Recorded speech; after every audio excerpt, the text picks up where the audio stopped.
Bos días a todos. Gracias por su interés. Déjeme que antes de empezar aproveche esta tribuna para mandarle un abrazo a mi compañero Javier Lambán. Entre los que hemos tenido el desafío de gestionar la pandemia, se han creado una serie de vínculos de solidaridad y de compañerismo. Y estos vínculos hoy se refuerzan y por eso quiero transmitirle que en esta lucha que ha hecho pública hace poco tiempo no va a estar solo. En los temas de salud no hay enemigo pequeño. El coronavirus no lo es, el cáncer tampoco, pero del mismo modo que los sanitarios nos están ayudando a toda la población española a vencer el COVID, estoy convencido que también estos mismos sanitarios ayudarán al presidente Aragón a vencer su enfermedad.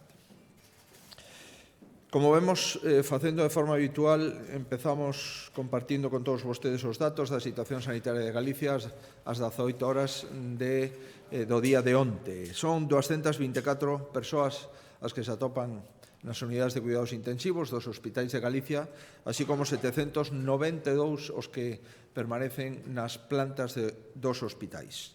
12.036, baixamos a 12.036, son os que se atopan nos domicilios. Se seguen a información que en Galicia facilitamos todos os días da semana, saberán claramente que estas cifras confirman de forma notoria e notable a tendencia á baixa iniciada tras as restriccións que adoptamos no mes de xaneiro. Verán que sempre que comenzamos as comparecencias públicas o facemos con datos e tamén na reunión que acabamos de finalizar co Comité Clínico avaliamos os datos, as tendencias e un conxunto de indicadores para tomar as decisións que creemos son necesarias. Coas cifras na man vou tratar de responder ás preguntas que creo a maioría dos galegos nos fan, a maioría dos galegos se fan.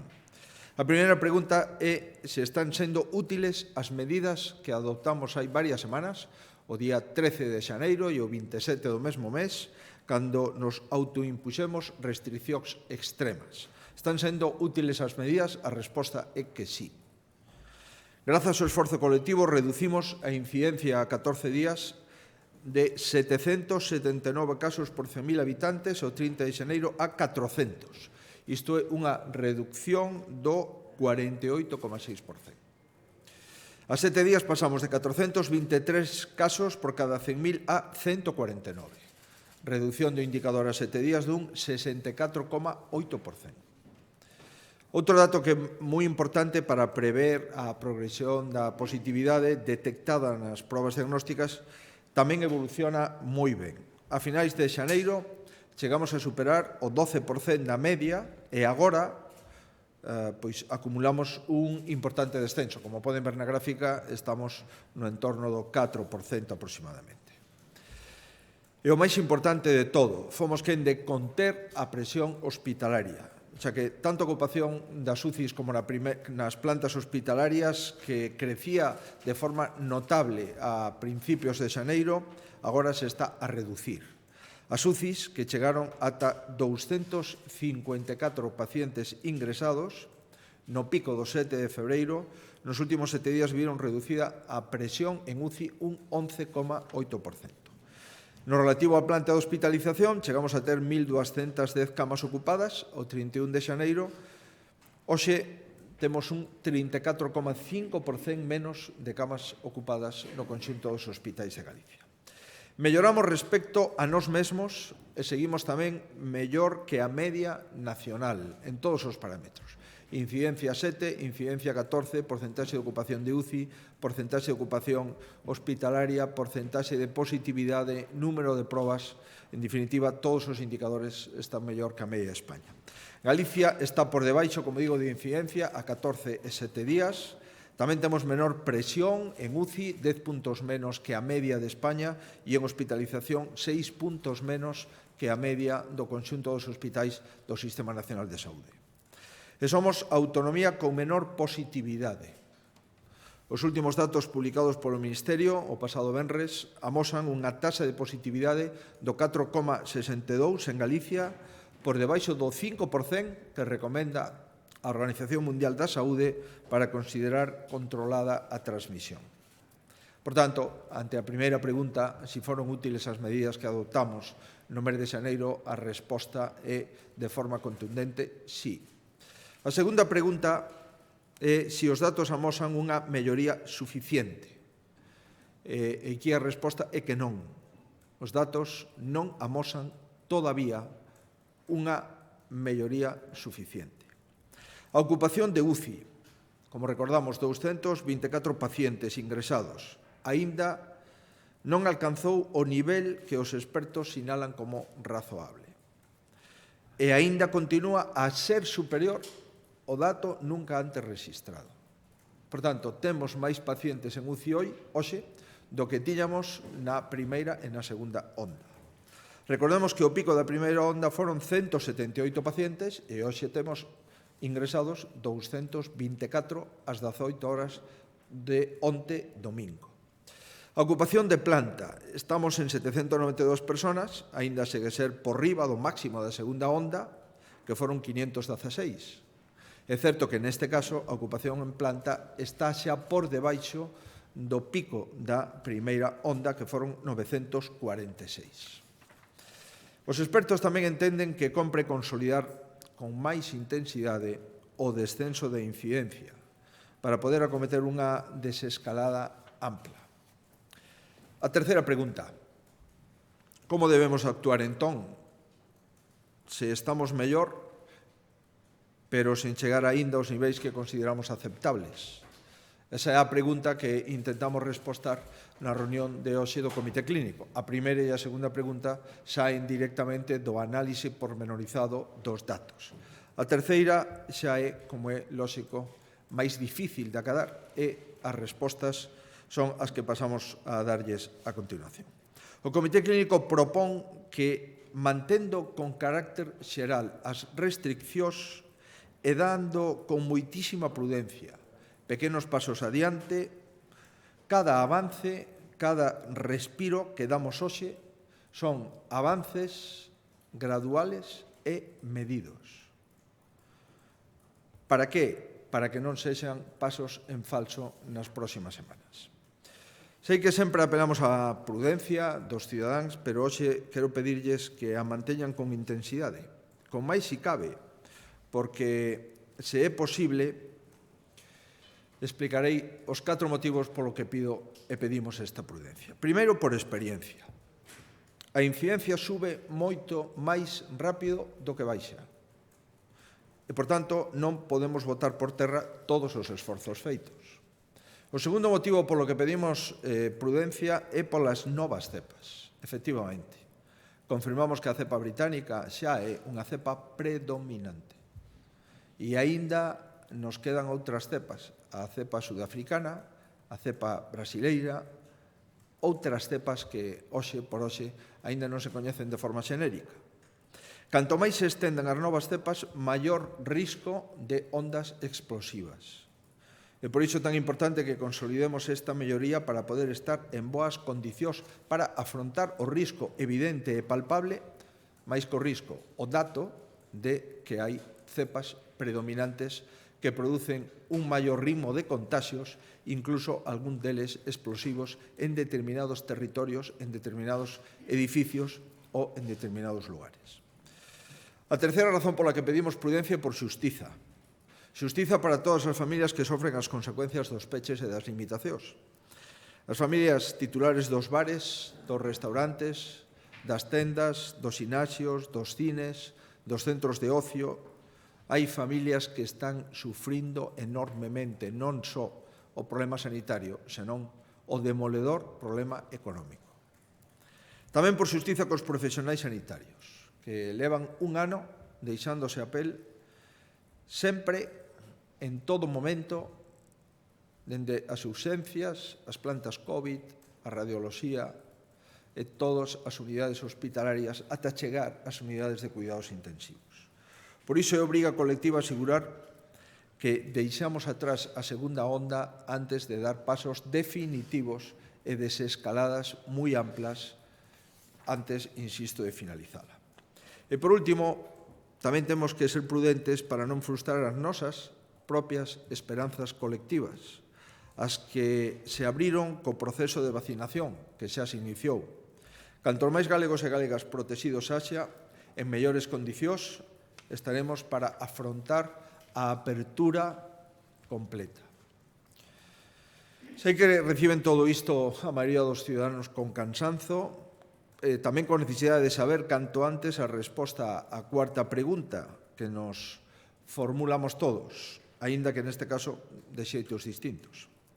Hai algúns ciudadanos que consideran que se debe de abrir todo ou case todo. Sin embargo, hai unha parte da población que considera que se debe de manter as restriccións todas ou case todas. E, por tanto, atopar o equilibrio é o máis difícil. Por un lado, é imposible sacar da cabeza as persoas que simplemente queren traballar normalmente nos sectores económicos que están pechados ou afectados de forma moi importante. Pero tamén en todo momento temos presentes os efectos sanitarios, as 2.096 vidas que perdimos, os que lle trasladamos ás súas familias o noso respetuoso recordo. É moi difícil non ter en conta a presión hospitalaria que temos, especialmente nas UCIs, e a propia resistencia dos profesionais que levan, insisto, case un ano ininterrumpido loitando contra un pesadelo, contra unha enfermedade descoñecida, con escasos tratamentos e cunha mortalidade non menor.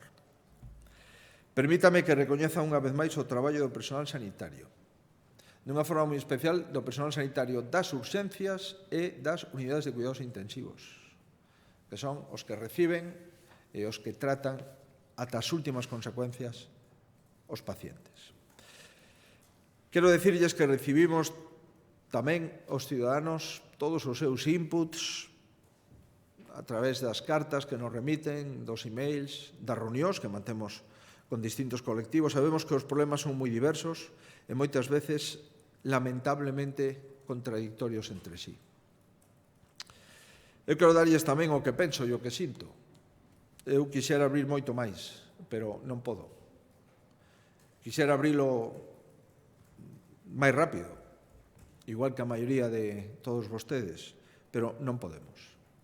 Nin podo nin podemos.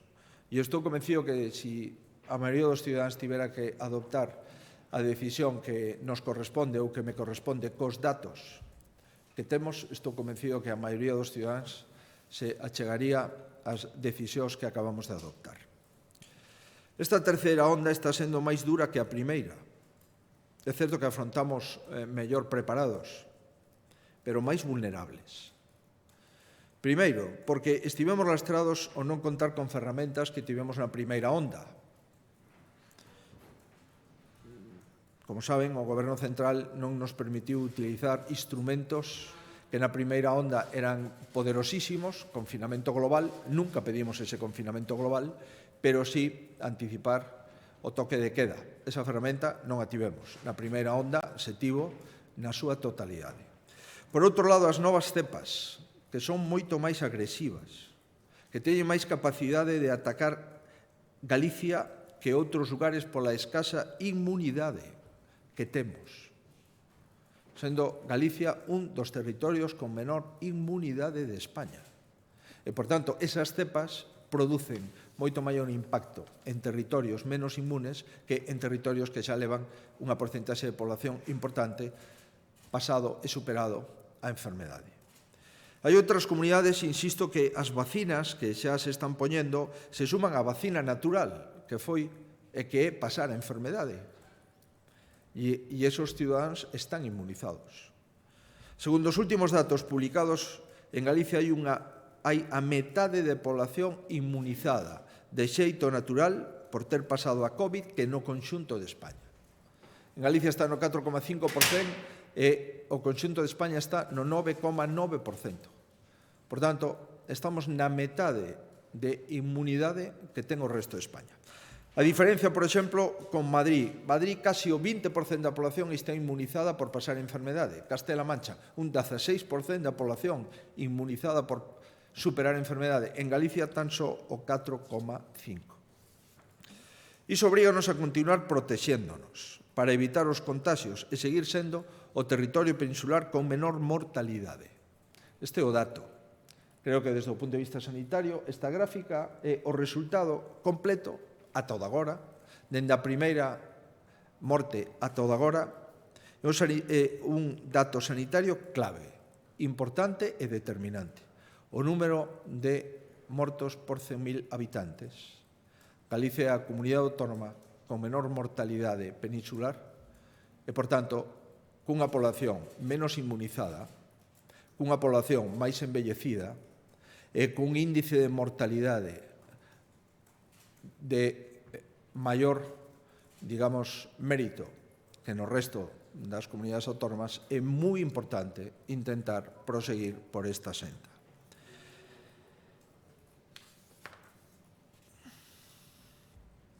Quixera recoñecer o esforzo de diagnóstico feito pola Consellería de Sanidade durante estas últimas semanas.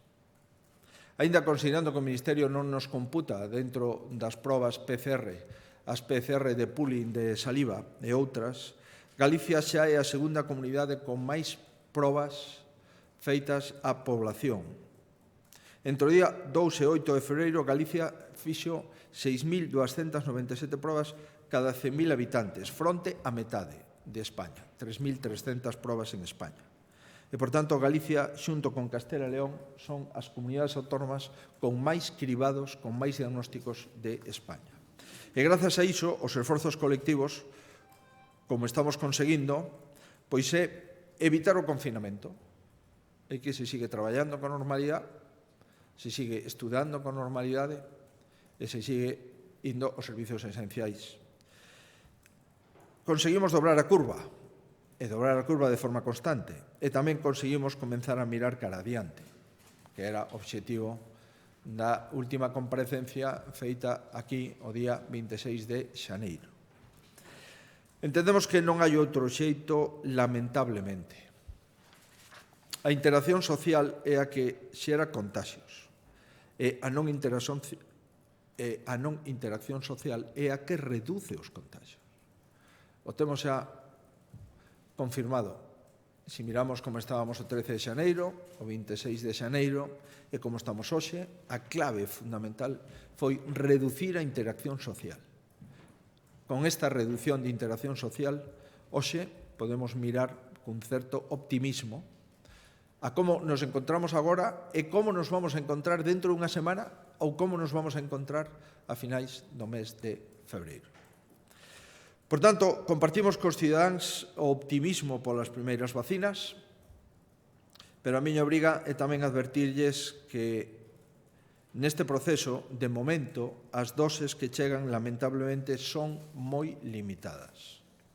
Fai falla aínda tempo para que o resultado que esperamos das vacinas sexa determinante.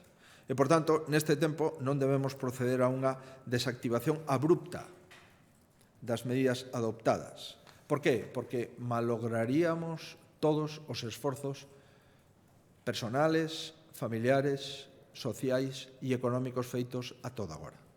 En consecuencia, o que lles propoñemos, de acordo co Comité Clínico, é, en primeiro lugar, manter a Galicia en máxima restricción, algo máis de tempo para consolidar a melloría alcanzada nas últimas semanas.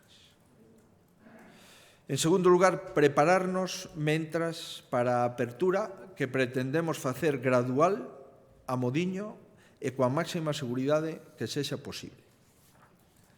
En definitiva, o acordo xeral deste Comité Clínico é manter a Galicia en restricción máxima co obxectivo de afianzar e ampliar a melloría das últimas semanas, primeira decisión, e segundo, acometemos 6 aperturas graduais, 6 aperturas medidas que os expertos consideran admisible o non estar xa no risco extremo de hai varias semanas e que lles paso a comentar. En primeiro lugar, no ámbito da formación, As clases presenciais en ensinanzas especiais, conservatorios de música, danza, escolas de idiomas, retomaránse o próximo luns 22 de febreiro, agás para a práctica de instrumentos de vento e de canto que os expertos piden aplazar de momento.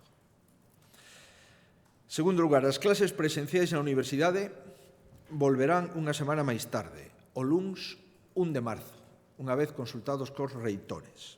A razón é poder empregar toda a próxima semana para facer un cribado aos universitarios, os que lle ofreceremos a todos os que os soliciten e os que lle pedimos que todos participen. Evidentemente, ata 1 de marzo seguiremos coas clases online nas universidades galegas. Isto relativo á formación. Segunda medida de apertura gradual, o comercio. A partir do mércores, o comercio recupera o seu horario. Farao coas mesmas condicións que están consolidadas desde que comenzou a pandemia, é dicir, cun aforo do 50%. Iso sí, de momento, se mantén pechados os centros comerciais os fins de semana. Tercer ámbito de apertura gradual, o deporte. A práctica individual ao aire libre, que xa estaba permitida, se engaden dúas novedades. A primeira, se permite a reapertura das instalacións deportivas ao aire libre para a práctica de deportes individuais e se retoma a competición federada autonómica. Cuarto ámbito de apertura gradual, no ámbito do transporte.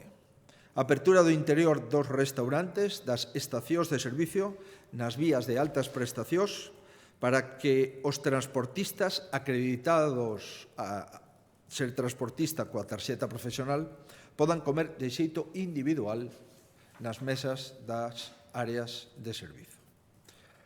Quinta medida de apertura gradual, ámbito cultural. Se volverá a permitir a actividade cultural coas seguintes limitacións. Se retoma a actividade en bibliotecas, arquivos, museos, salas de exposicións e outros equipamentos culturais cun 30% de capacidade máxima permitida e tamén se retoman as actividades en cines, teatros e auditorios coas condicións que acabo de referir. 30% de aforo máximo permitido. Ben, estas son as decisións, haberá outra que lle comento ao final.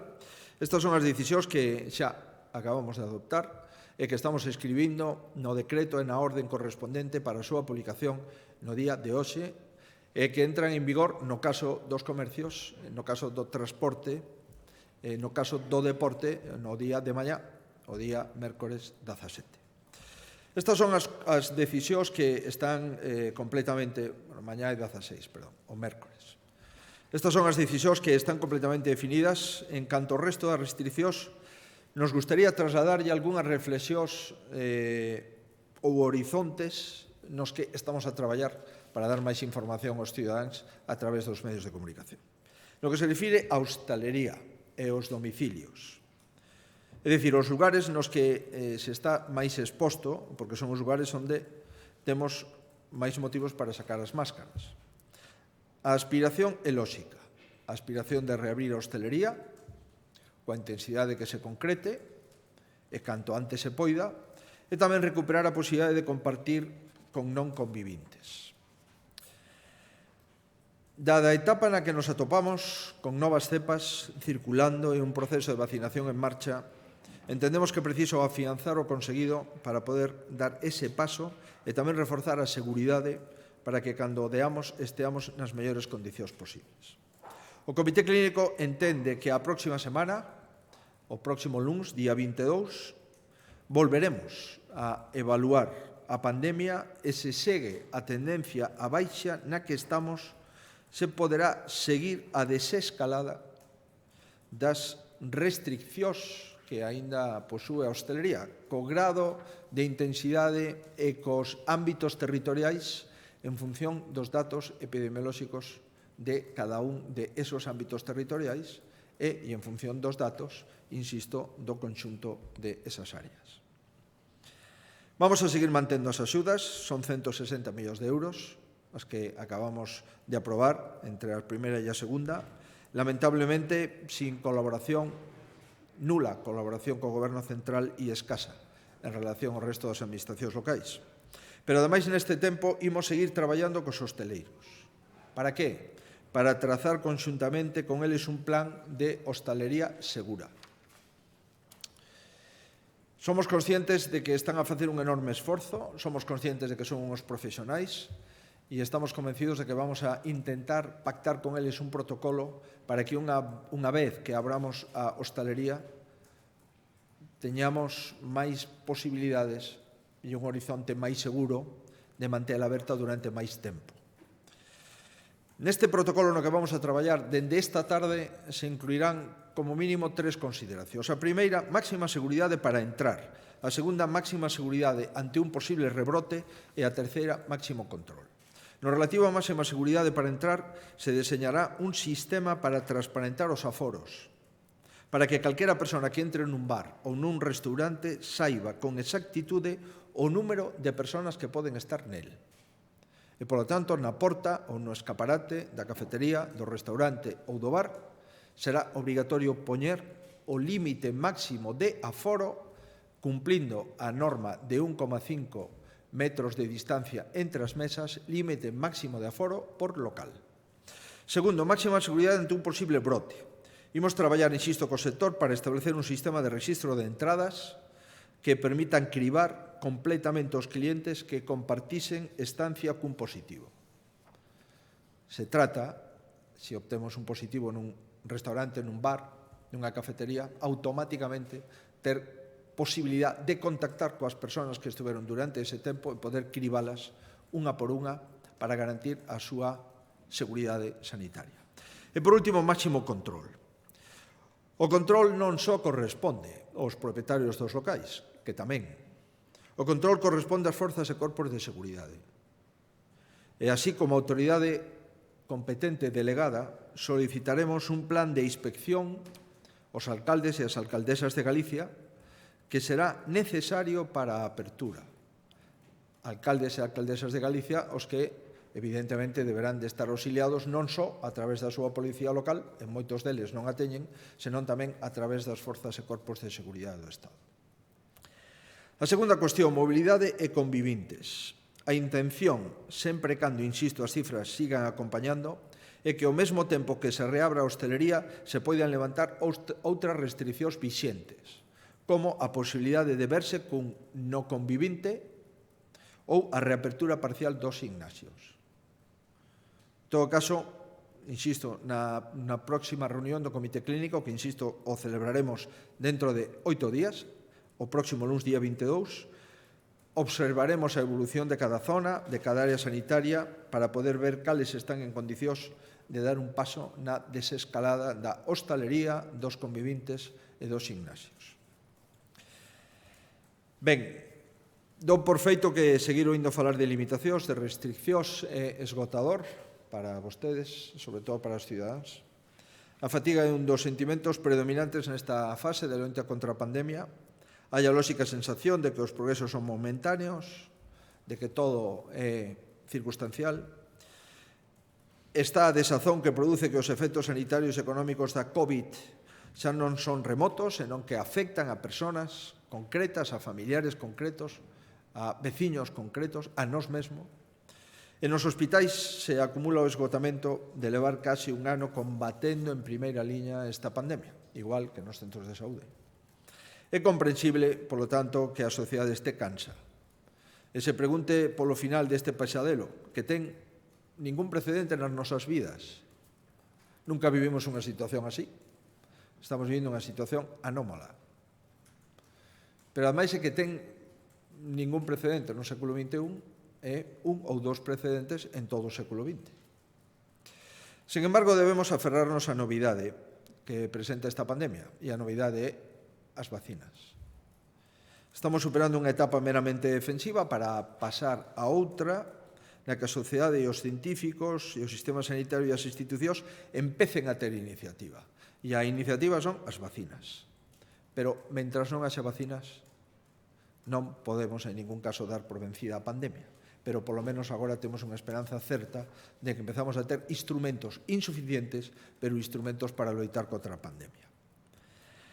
O igual que pido sempre a colaboración cidadá, hoxe volvo a reclamar tamén unha maior implicación e concreción do Goberno central no proceso de vacinación. Galicia está avanzando na medida das nosas posibilidades, do número de vacinas que se remiten cada semana. Comenzamos a recoller os froitos deste esforzo. Os usuarios e traballadores de residencias sociosanitarias foron a nosa gran prioridade, están xa vacinados, prácticamente na súa totalidade, salvo residencias nos que haxa algún brote.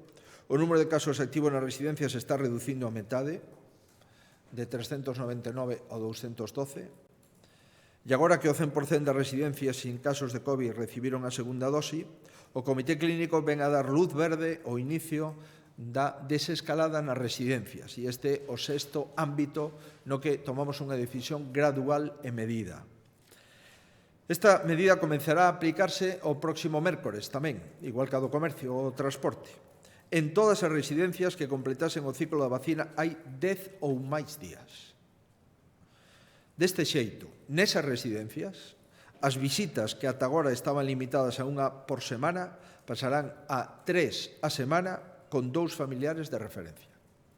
E no caso dos centros de discapacidade, se retoman as saídas, onde os usuarios poderán volver coas súas familias o fin de semana, sempre que esos usuarios leven como mínimo 10 días dende a segunda dose na que se lle dispensase a vacina. Paralelamente, continuamos co proceso de vacinación dos grupos seguintes. Completamos, a vacinación de traballadores e residencias, completamos a vacinación de traballadores sanitarios de primeira liña, seguimos completando a vacina da totalidade dos profesionais sanitarios, estamos xa dende a pasada semana vacinando os traballadores dos servizos de axuda ao fogar e na próxima semana, como comprometimos, empezamos a vacinar os maiores de 80. E así, de forma continuada e sucesiva, nas próximas semanas do mes de marzo, ata que finalicemos en función do número de vacinas, entendemos que a finais do mes de abril ou antes, en función do número de vacinas que nos trasladen. No que corresponde a Galicia, estamos cumplindo con o noso deber. Creo que o Goberno central debe dar pasos para clarificar o proceso de entrega de vacinas. Non podemos cada semana ter unha información distinta, porque a sensación que damos é unha sensación de incertidume e é necesario coñecer o número de vacinas que vamos a ter. A orden de vacinación non se pode ir improvisando cada semana, insisto. É preciso que o Goberno central tamén se someta ao mesmo exercicio de transparencia que nos sometemos ás comunidades autónomas. Cantas doses se reserva o Ministerio de Sanidade? A que grupos pretende vacinar? Con que velocidade se está inyectando as doses? Todas son dúbidas que deben ser aclaradas para que nos podamos tamén, no exercicio de responsabilidade que temos, poder seguir traballando. Estamos gestionando a pandemia dende o mes de abril prácticamente en solitario. Comprenderán que é necesario ter toda a información para poder trasladarlle aos pacientes e para que cada un teña un horizonte de vacina polo menos no mes. Saber en que mes me tocará. Será en abril, será en maio, ou terei que esperar a xuño, ou lamentablemente, co número de vacinas que temos, non podemos confirmar que o 70% como mínimo estarán vacinados antes do verán? Esas son preguntas que convén respostar. Bueno, remato esta comparecencia longa, pero pensábamos que a situación o require. Coas vacinas xa entre nós, coa posibilidade real de que se vayan estendendo e chegando a máis xente, ir con presas sería unha equivocación imperdoable. Os cidadáns temos unha responsabilidade ineludible coas persoas que permanecen alleas ao contaxio. E tamén unha débeda cos que faleceron, e os que padeceron, e os que aínda padecen esta enfermedade. O mellor homenaxe aos que faleceron, o mellor homenaxe aos que padecen a enfermedade, o mellor homenaxe a todos os sanitarios é dar pasos seguros. Con toda a incertidume, pero coa ciencia e co estado da ciencia que temos, é en base a eso, dar pasos seguros. É certo que a incidencia está baixando, sin dúbida. É certo que a situación de hoxe nada ten que ver coa situación do 26 de xaneiro, nin do 13 de xaneiro, pero as unidades críticas UCI siguen máis altas que na primeira e na segunda onda. E calquer desliz, calquera anticipación indebida podría levarnos a unha situación que, grazas ao rigor co que sempre traballamos en Galicia, nunca vivimos nos hospitais e non queremos vivila. Non queremos vivir situacións que está todavía na retina de moita xente nos hospitais, nas unidades críticas, nas urxencias, non. Pretendemos non vivir esas situacións e por iso non podemos relaxarnos. Contamos cos galegos para facelo, para seguir cumplindo. Cos galegos que cumplen maioritariamente as normas, cos que rexeitan a minoría que non o fai e que agrava a situación tan difícil que están a pasar moitos sectores, e cos que aceptan que o camiño que marcan os expertos sanitarios é o camiño que temos que asumir os que temos as responsabilidades políticas, pero tamén as responsabilidades diante da xente. Porque o que firma as ordes é o Consello de Sanidade e o que firma os decretos é o presidente da Xunta. E, por tanto, esa responsabilidade individual e colectiva ten que ser unha responsabilidade que nos permita mirar os ollos aos galegos e decir estamos facendo aquilo que creemos que é fundamental para preservar as súas vidas. Por suposto que hai unha serie de efectos secundarios, pero preservar as vidas dos galegos é a maior responsabilidade de calquer cidadán. Se este cidadán forma parte do goberno, é unha responsabilidade ineludible. Por eso, vamos a seguir traballando co rigor, co que intentamos facelo dende o primer momento, coa experiencia de casi un ano de xestión da pandemia e cos resultados que acabo de referir, que son resultados esperanzadores, pero aínda non suficientes para abrir máis de forma gradual e pausada, pero abrir máis outros sectores da economía. Isto é todo. Sigan cuidándose, que é o fundamental todavía durante os próximos meses. Moitísimas grazas.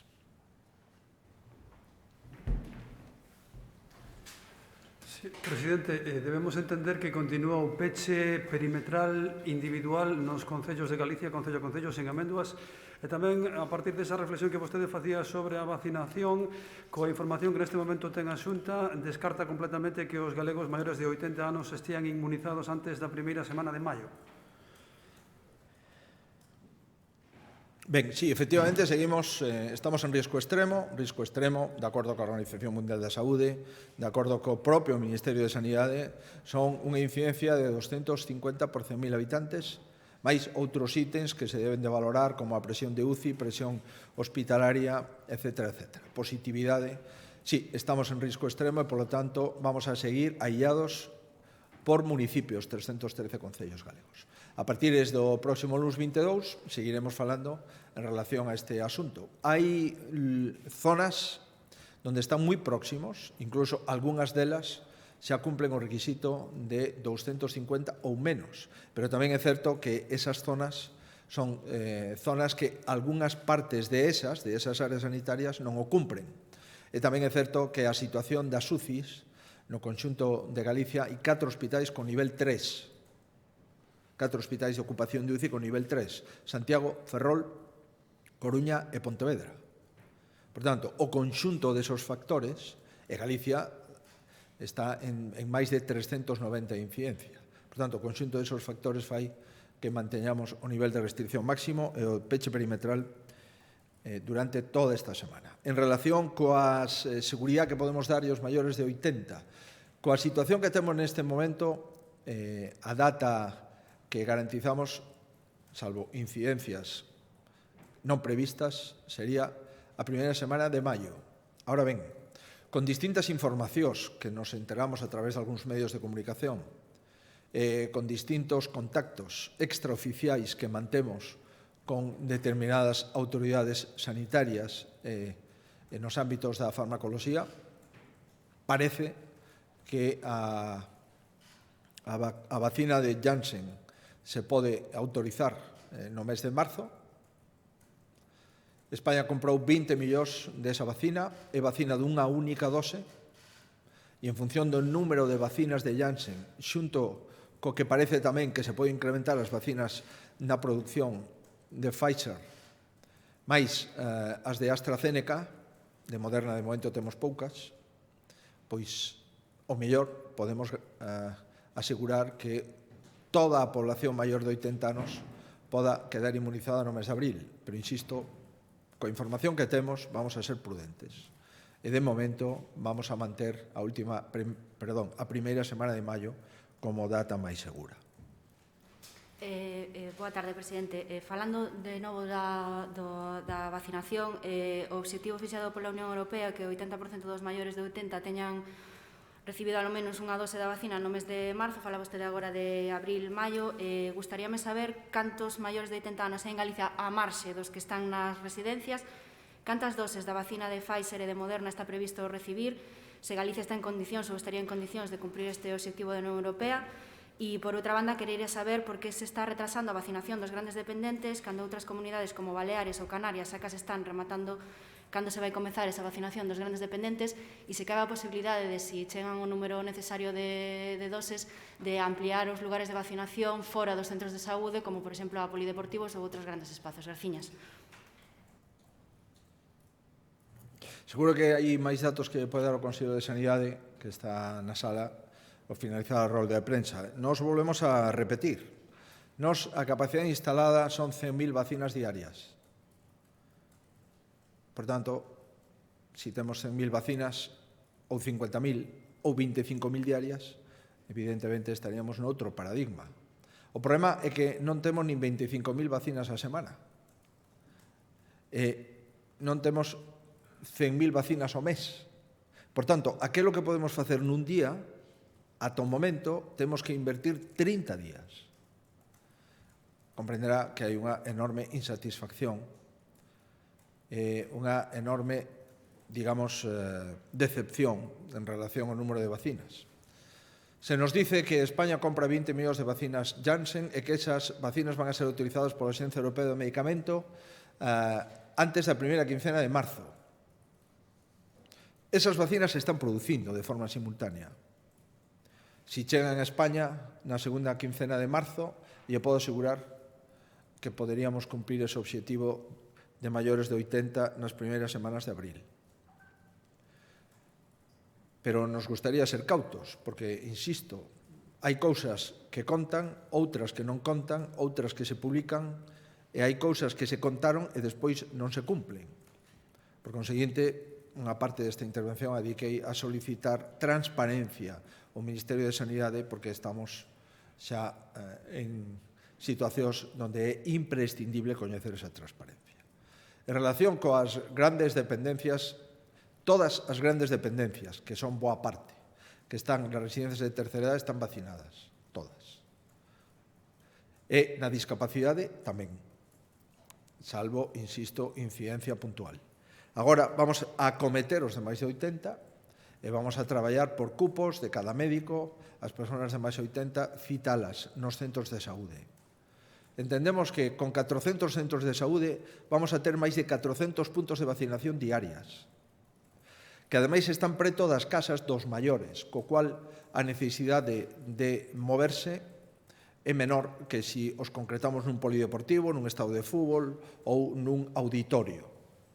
Vamos a intentar, en primer lugar, concentrar nos centros de saúde cabeceira de comarca as persoas de máis de 80 anos para ser vacinadas. No caso de que haxa persoas que non podan desplazarse ao centro de saúde cabeceira de comarca, lle ofertaremos vacinalo no seu centro de saúde máis próximo ao seu domicilio. E no caso de que tampouco eso sexa posible por razóns de mobilidade, iríamos ao domicilio particular de cada un deles. A porcentaxe de núcleos de población en Galicia é o 50% do total de núcleos de población de España. E, por tanto, non é o mesmo vacinar a unha población dispersa que a unha población concentrada. Pero, aínda así, insisto, vamos a seguir traballando con o mesmo rigor que necesitamos nestos casos. E lle podo asegurar que o vamos a seguir facendo de acordo coas previsións de logística que temos. Nun suposto excepcional de que no mes de marzo a España chegaran a metade das vacinas de Janssen que comprou, 10 millóns de vacinas, e a Galicia lle corresponderían pois un 8%, un 10% desas vacinas, 800.000 vacinas, e que nos entreguen os 800.000 vacinas nunha semana, entón, probablemente habría algún axuste logístico para concentrar, sobre todo nas cidades, pois a xente máis nos fines de semana en auditorios ou en polideportivos ou recintos feriais. Pero quero dicirlle a todos os galegos que estén tranquilos. A capacidade de dispensación do Sergas son 100.000 vacinas diarias. O problema que temos non é como dispensamos esas vacinas, senón o número de vacinas. Por conseguinte, si Novamax, por exemplo, a que se fabrica en Cendal, en Porriño, obtén autorización da Axencia Americana do Medicamento e a Axencia Europea do Medicamento no mes de abril, automáticamente sería outra vacina máis, que sumaríamos Pfizer, Moderna, AstraZeneca, Janssen e Novamax. E, por tanto, todo iría a un ritmo moitísimo máis rápido. Que hai comunidades autónomas que van algo máis adiantadas que nós? Sí, porque o porcentaxe de vacinas que teñen en relación coa población é mellor, é superior. Por eso, volvemos a reiterar que non vamos a aceptar de ningún xeito que o número de vacinas que empecemos a recibir xa non estean relacionadas directamente coa población diana de maiores de 80 que temos. Nos corresponde o 8,2% do total das vacinas que se reparten en España. De aquí ata que finalice os maiores de 80. Ese é o obxectivo e esa é unha demanda a la que non vamos a renunciar en ningún caso. Oralmente se nos dice que sí, vamos a ver si chegan. E se non chegan, por suposto que os primeiros que vamos a denunciar é o Goberno de Galicia, é a nosa responsabilidade. Ben, algunha cosa máis? Temos unha en videoconferencia, presidente, ABC, David Gómez. Eu quería preguntar polo tema das vacinas a maiores de 80 anos, un pouco saber cal vai ser o proceso de vacinación, se se vai comezar polas persoas de maioridade sucesivamente cara abaixo, e tamén cuestionar polo tema de que se propón que non se vacine ata 6 meses despois as persoas que xa pasaron naturalmente a COVID, se estudan algunha posibilidade pois de pedir máis vacinas por esa cifra que dicía antes de que en Galicia hai unha menor inmunización natural porque hai menos persoas que pasaron o virus naturalmente. Grazas. Moi ben. Ben, en relación coa segunda cuestión, unha parte da miña exposición, si a volven a escoitar, se basea precisamente en transparentar os criterios do Ministerio de Sanidade en relación coa dispensación de vacinas. E, por tanto, hai unha serie de indicadores que xa plantexamos no Comité Interterritorial e vamos a seguir plantexando no Comité Interterritorial. Non é o mesmo un territorio con unha porcentaxe de inmunidade do 20%, do 16%, que un territorio con unha porcentaxe de inmunidade inferior ao 5%. Por tanto, ese tipo de cuestións, insisto, son as que se someten a debate na ponencia de vacinas, na Comisión de Vacinas e despois no Consello Interterritorial de Saúde. En relación co criterio, é un criterio, como todos os criterios, son, pois, en fin, discutibles. En relación co criterio que a Consellería está valorando utilizar. O criterio nos parece, insisto, que debe ser obxectivo, que debe ser imparcial e que debe de respostar a unha medición absolutamente aséptica. Cal é esa medición? Pois acabamos de adoptar unha decisión moi similar a que se adoptou para vacinar o personal sanitario. O personal sanitario de primeira, digamos, de primeiro nivel non se vacinou en función do número de idade baixando ou en función hacia arriba ou hacia abaixo ou de abaixo a arriba. Non. O decidimos por sorteo. Fixemos un sorteo, empezou unha letra e a partir desa letra vacinamos. No caso dos maiores de 80, todo o colectivo maior de 80 anos, O criterio, de acordo coa Consellería de Sanidade, vai a ser o mesmo. A tal efecto, polo que sei, membros da Consellería de Sanidade se desplazaron o pasado venres a un notario, levantaron un acta notarial onde se sacou o chou unha letra. E con esa letra vamos a empezar a vacinar os maiores de 80 anos. Para que non me pregunten a letra que saiu, se non me fai a memoria, dese sorteo notarial é a letra H. Por tanto, empezaremos co primeiro apelido que teña a letra H e así iremos secuenciando ata a Z e despois volvendo a empezar por o principio pola A. Nos parece que é o criterio máis obxectivo, máis limpo do que podamos utilizar, sempre discutible. Pense que un médico de Xinzo de Limia ten unhas tarxetas sanitarias. O número de persoas maiores de 80 anos con independencia de idade poden ser 34. Se chama o maior desos 34 e así para baixo, ou se colle algo rápido e algo obxectivo e limpo, que é collemos o cupo de 34, empezamos pola letra H e empezamos a vacinar de forma inmediata e cando cheguemos a Z, empezamos pola letra A ata a letra H. Porque estamos falando de cupos pequenos, estamos falando de 30 personas que ten este médico, de 14 que ten aquel, de 12 que ten aquel. Si temos que facer outra cousa que non sexa un criterio único, obxectivo, limpo, pois lle podo asegurar que logísticamente sería todo unha serie de combinaciones, variaciones e permutaciones bastante complexo para executar. Por tanto, despois de valoralo, as autoridades de saúde pública e a propia Consellería e o propio conselleiro considerou oportuno o mesmo criterio que vimos utilizando para o personal sanitario, que é un sorteo, neste caso, confederario público, que deu o resultado, creo que foi o pasado venres, que empezamos a vacinar coa letra H, espero que o próximo luns, aos maiores de 80 anos. Sí, presidente, bo día. En relación ao plan que enunciaba de algún xeito para a hostelería cando se proceda á reapertura, quería saber se, digamos, esas indicacións tecnolóxicas que vai haber en relación ao rexistro QR e demais, se se fará cargo a Administración Galega de algún xeito ou terá que partir dos propios establecementos hostaleiros. Eso por unha banda. E despois, en relación a outro asunto de actualidade, tras o resultado das catalanas de onte, quería saber se ese resultado pensa que debilita o liderazgo de Pablo Casado e se de algún xeito habería que reflexionar sobre a situación da dereita e que partidos como Ciudadanos poidan, de algún xeito, volver a converxer no PP. Grazas.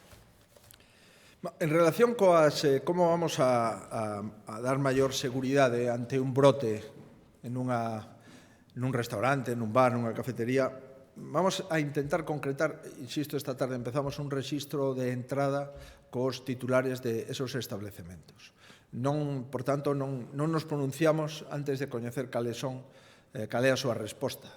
Non vamos a concretar cal é o medio tecnolóxico, que ferramenta tecnolóxica hai que utilizar, se é un código QR, non é un código QR, se é unha cousa máis fácil, como é concretar o número de identificación do DNI ou teléfono das persoas, en fin, vamos a falar con eles e vamos a concretar.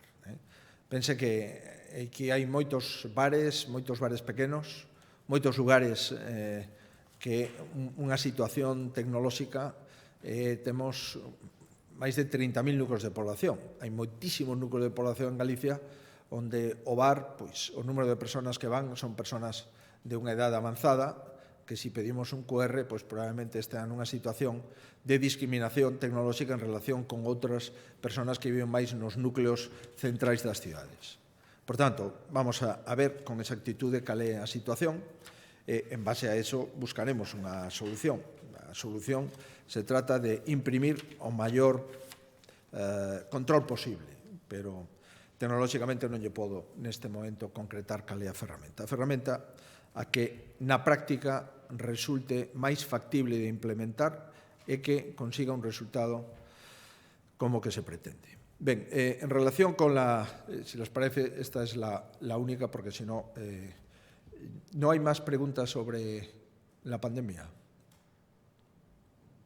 Bien, entonces, esta rol de prensa de pandemia, pero como me parecía que iba a ser inevitable esta pregunta, pues me gustaría trasladarles cuál es nuestra opinión. En primer lugar, yo quiero trasladar la felicitación al Partido Socialista de Cataluña y a su candidato por haber obtenido más votos que el resto de partidos políticos. En segundo lugar, creo que es muy importante, quizás el detalle, digamos, que más nos ha sorprendido no ha sido el resultado, sino ha sido la participación. Lo cual acredita que estas elecciones no deberían haberse producido en la situación de pandemia en la que vive España y también Cataluña. En Galicia bajó la participación, a pesar de que todavía no había finalizado la pandemia, 5 puntos. En Cataluña, 25,6 puntos. Estamos, por lo tanto, ante unas elecciones en las que no se pudo votar con la normalidad que exige la posibilidad de desplazamientos seguros, de acudir a los centros electorales de forma segura y de poder votar sin ningún riesgo sanitario, lo cual acredita que estemos ante las elecciones con menor participación, salvo que el dato lo tenga incorrecto, de la inmensa mayoría de convocatorias autonómicas celebradas en Cataluña. Una bajada de participación de más de 25 puntos acredita que más de 1 millón de personas, más de 1 millón de catalanes no han ejercido su voto. La tercera reflexión, pues entiendo que las formaciones políticas que tienen posibilidad de formar gobierno deberían de formar gobierno de forma útil y pasar página a una época de desgobierno que ha sufrido Cataluña en los últimos años. Ahora, también les digo que a la vista del resultado no parece fácil que Cataluña no siga inmersa en una situación de gobierno atípico, formado por partidos políticos que no aceptan el ordenamiento jurídico y, por lo tanto, ayer escuchando a algunos de ellos, que su misión es incumplir el ordenamiento jurídico del Estatut de Cataluña y de la Constitución española. Bien, en cualquiera de las opciones de gobierno, lo que sí me preocupa es que ha ganado el independentismo. Y, por tanto, a Galicia le preocupa y al conjunto de España también. Y creo que el Gobierno central va a depender más que nunca del independentismo instalado en la Generalitat. Y, por tanto, todas las comunidades autónomas debemos de estar muy preparadas y muy activadas para ver cuál es el efecto del independentismo en la gobernabilidad del Gobierno central. Eso puede traer consecuencias muy preocupantes para la equidad, para la solidaridad, para la financiación autonómica, para la gestión de la deuda, para la gestión de los fondos Next Generation. En definitiva, el independentismo en Cataluña es muy mala noticia para los gallegos y para el conjunto de los españoles. Y, por último, quisiera hacer alguna reflexión sobre el partido más votado y su responsabilidad.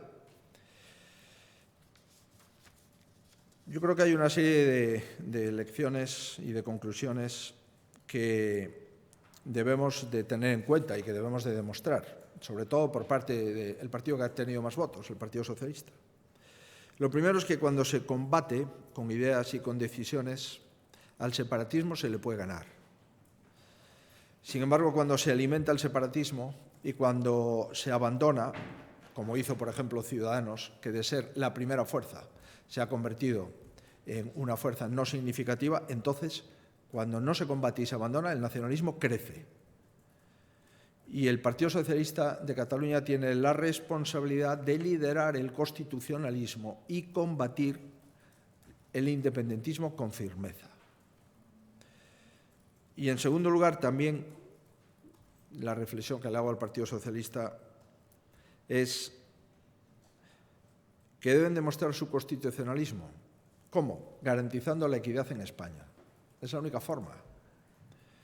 Si a consecuencia de estas decisiones se sigue coqueteando con el separatismo y si a consecuencia de estas decisiones los presupuestos del Estado dependerá del voto Esquerra Republicana. La financiación de comunidades autónomas dependerá del visto bueno de la Generalitat de Cataluña. Si a consecuencia de no defender el constitucionalismo en España vamos a estar de forma indirecta, no solamente gobernados por el presidente Sánchez y el vicepresidente Iglesias, sino también por el señor Junqueras, entonces haremos todo lo posible, todo lo que esté en nuestra mano como gallegos para que eso no afecte a los ciudadanos y a las empresas gallegas y al conjunto de empresas y ciudadanos españoles. Y por tanto, pues quiero decirles que me gustaría saber qué es lo que va a hacer el Partido Socialista de Cataluña y cómo va a afectar esto a la gobernabilidad de España. Que haya ganado el independentismo, eso era lo que decían las encuestas. Que va a haber un gobierno independentista, esto es lo que decían las encuestas. Y por eso hacer unas elecciones en el que era muy difícil, sobre todo para los mayores, ir a votar, era el caldo de cultivo perfecto para que el independentismo, que siempre se movilice, gobernase, y el constitucionalismo, que le cuesta más movilizarse, perdiese las elecciones. Y lo hemos visto. Hemos visto cómo ha sido así. Ante una alta participación, el constitucionalismo gana. Ante una baja participación, el independentismo gana. Y la baja participación estaba garantizada con la convocatoria de unas elecciones durante la pandemia. Y por último, para que no haya repreguntas, lo primero que quiero es mandarle un abrazo a mi compañero, a Alejandro Fernández. Creo que ha sido un buen candidato. Yo estoy de acuerdo con él. El Partido Popular debe de hacer una reflexión y tiene que ser capaz de transmitir a la sociedad catalana que la presencia del Partido Popular en el Parlamento de Cataluña va a ser una presencia útil. Y, por tanto, vamos a hacer un control del gobierno independentista útil, sin ruidos, sí con ideas, sin descalificativos y sí con propuestas. Y en relación con la cuestión de cómo afecta esto al Partido Popular a nivel general, aquí todos somos el Partido Popular. Lo que sí me siento muy satisfecho es que en Galicia no tengamos la situación de ruptura que vive Cataluña y que en Galicia no haya determinados partidos que tienen representación parlamentaria en Cataluña de una forma notable. Y en relación con el liderazgo de nuestro partido, pero yo creo que el presidente Casado es tan responsable del resultado catalán como lo fue el presidente Sánchez en el descalabro del Partido Socialista en las elecciones autonómicas gallegas. Por tanto, son elecciones distintas, no extrapolables, y la responsabilidad de un presidente nacional de un partido cuando hay unas elecciones autonómicas pues tiene que ser siempre una responsabilidad medida y distante. En todo caso, que hay que examinar las causas del resultado en Cataluña, sin duda, y que estoy convencido que las examinaremos mañana en el Comité Ejecutivo Nacional también. Pero, en fin, volviendo como empecé, yo felicito al partido más votado. Me preocupa mucho no solamente el independentismo en Cataluña, sino cuál va a ser el papel del Partido Socialista ante el independentismo catalán y qué efectos va a tener el independentismo catalán en el resto de comunidades autónomas y en el conjunto de la nación española. Esto es lo que más me preocupa en este momento. Bueno, muchísimas gracias a todos ustedes. Seguimos.